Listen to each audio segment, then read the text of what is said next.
What's going on, guys? ASMR Prodigy back again with another video. And in today's video, as you could tell by the title, we are doing my week 4 fantasy review. This is the 4th week I've been doing this. If you guys like this video, leave a like. If you're new here, subscribe. And let's hop right into it. And if you can look right here where my mouse is, we lost last week by a total of 8 points. Let's just click on this and check the box scores.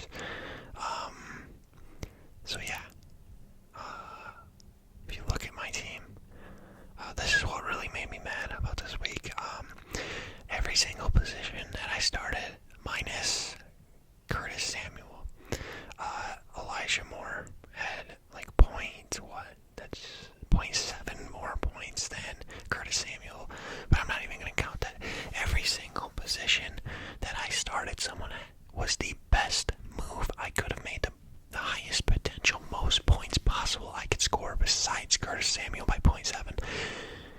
I made all the right moves, and I still lost.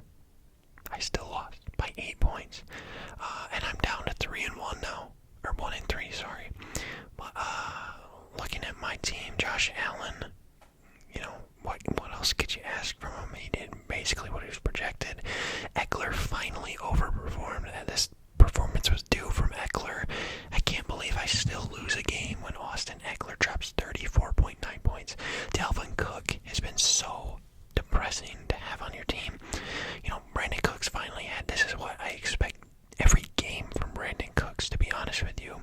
Like I said, Curtis Samuel 7.8, Zach Ertz. It's really a toss-up last week between Brett Freiermuth and Zach Ertz. I made the better choice, but it would have still been nice to have Pat in the lineup. And obviously, you could say, you could have put him at flex, but nobody's going to run 2 tight ends when you got James Conner on your team. And he's also underperformed so much this year, which sucks. Defense, the Steelers, okay, I guess. And then Evan McPherson overperformed. His team, like I said in the video yesterday, if you guys watched it, I said I needed the 49ers defense and Debo to score less than like 38 points or something. I don't remember exactly what it was. But of course, with my luck, the 49ers defense scores 22 goddamn points. And then Debo also has a great game. You can't really fault Debo for having a good game. That's expected. But you can't rely on your defense to get you 22 points. You know what I'm saying? Even if they got 16, I still would have won.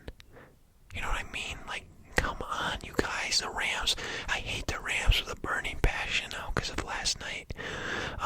The Monday Night Football, sorry. That really made me mad. But yeah, he's got Darren Waller, got 5 points for him. Terry McLaurin got 3 points for him. And then he just gets bailed out by his defense, and his kicker too. Come on.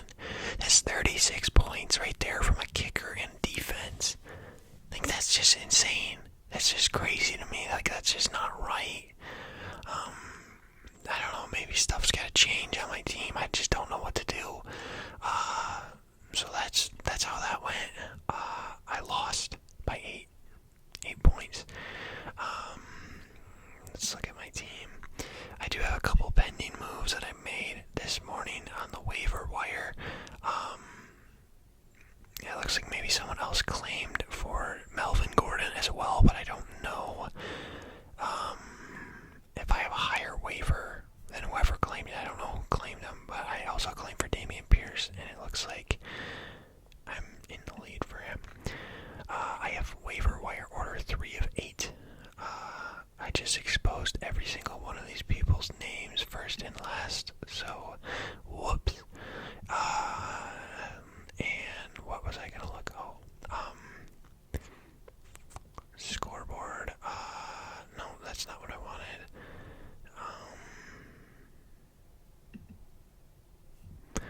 Look at the free agents here.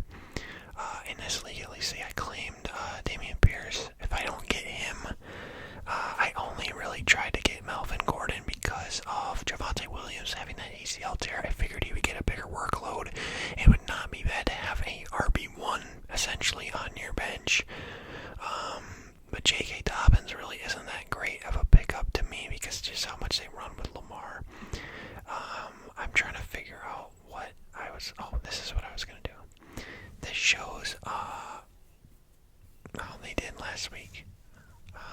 if I go to stats.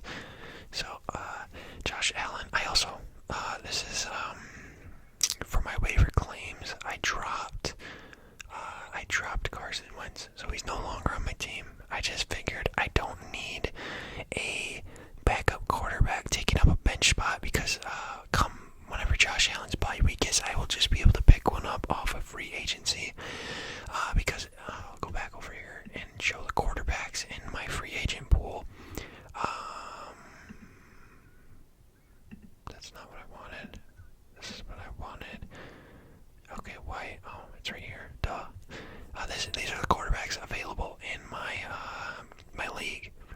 I'm sure Dak Prescott will get scooped back up if Cooper Rush gets benched when he comes back. But yeah, like there's there's starting quarterbacks left.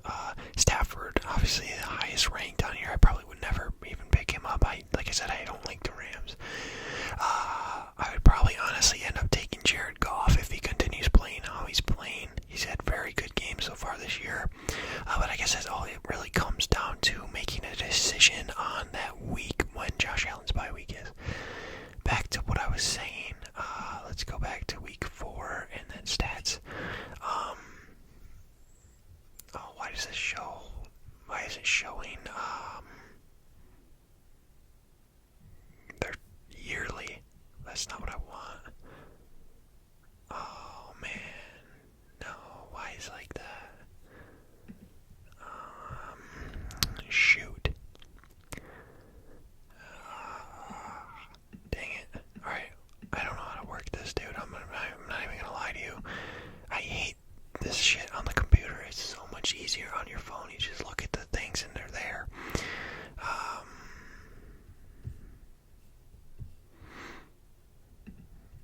I don't know. I guess we'll look at his yearly stats. Oh wait. NFL week 5. No, that's not what I want.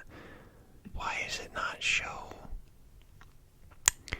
Whatever, dog. I'm literally clicking on week. Oh, okay, now it wants to work. Okay, whatever, man. I don't know what I did different. Did I change this? So Josh Allen played okay, but he still managed to get 23.52 points because of this on the ground game.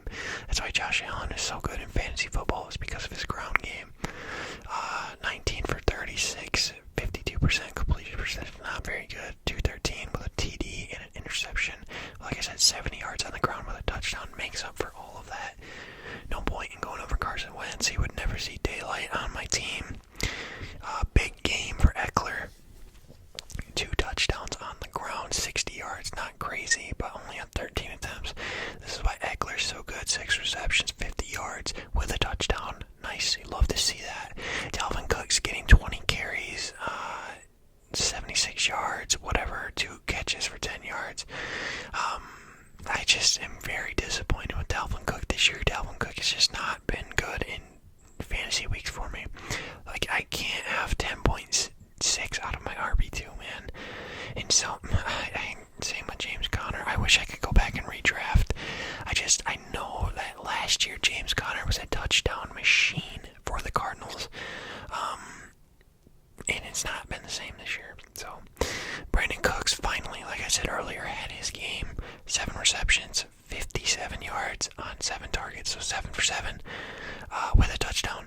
And he got me 18.7 points per game. He just earned himself another week, possibly in the starting lineup, if one of these guys right here, when they come back, is replacing Curtis Samuel for sure. My ideal lineup would be Keenan Allen and Amon-Ra, and then have Brandon Cooks on the bench. But, we're going to work with injuries, man. I feel like out of everyone in the league, I've been the one that's been plagued most, because these are my I'd say, 2 of my top 5 biggest producers, top 4 even, behind Eckler maybe. Which sucks for me, man, because they were hurt. Amon-Ra would have had an insane game against the Seahawks. Same with Keenan Allen against the Texans. Curtis Samuel, 4 receptions on 7 targets. Not a very good game. I still managed 7.8. I can't really ask much out of him. I picked him up off of the free agent market, so like I can't expect much from him. But he's played good so far this year, so hopefully he can continue.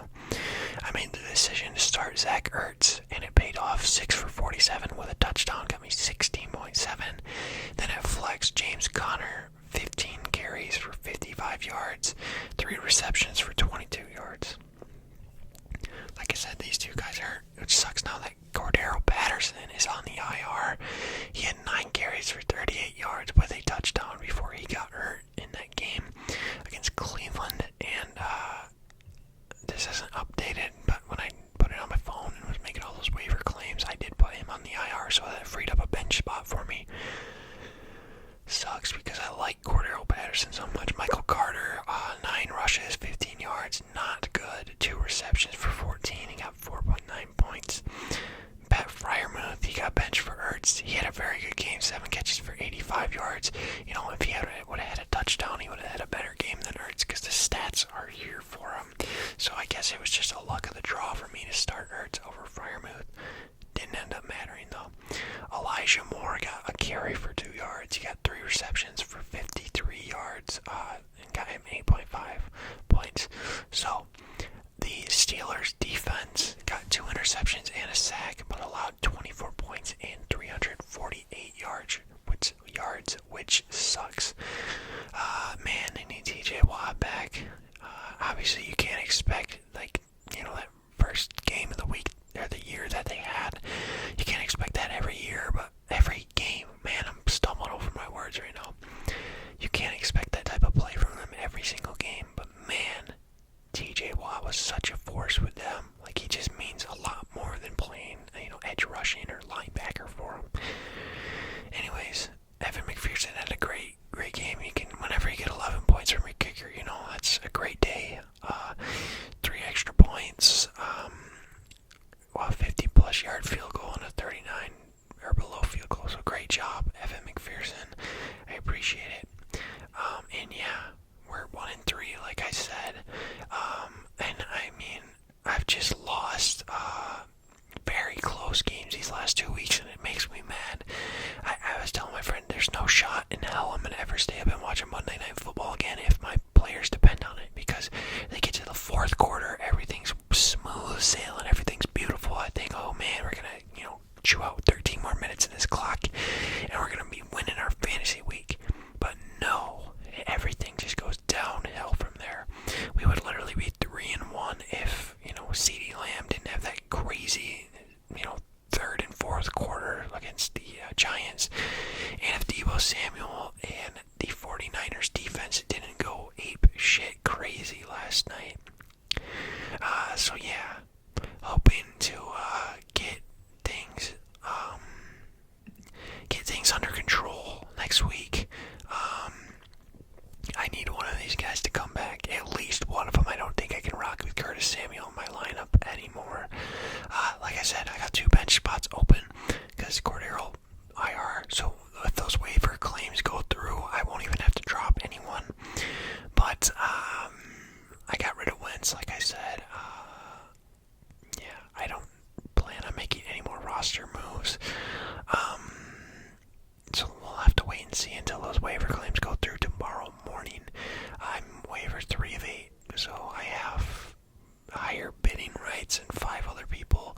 Hopefully no one else claims the guys I do.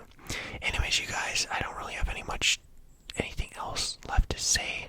Really rough week, very upsetting week. Let's look at projections.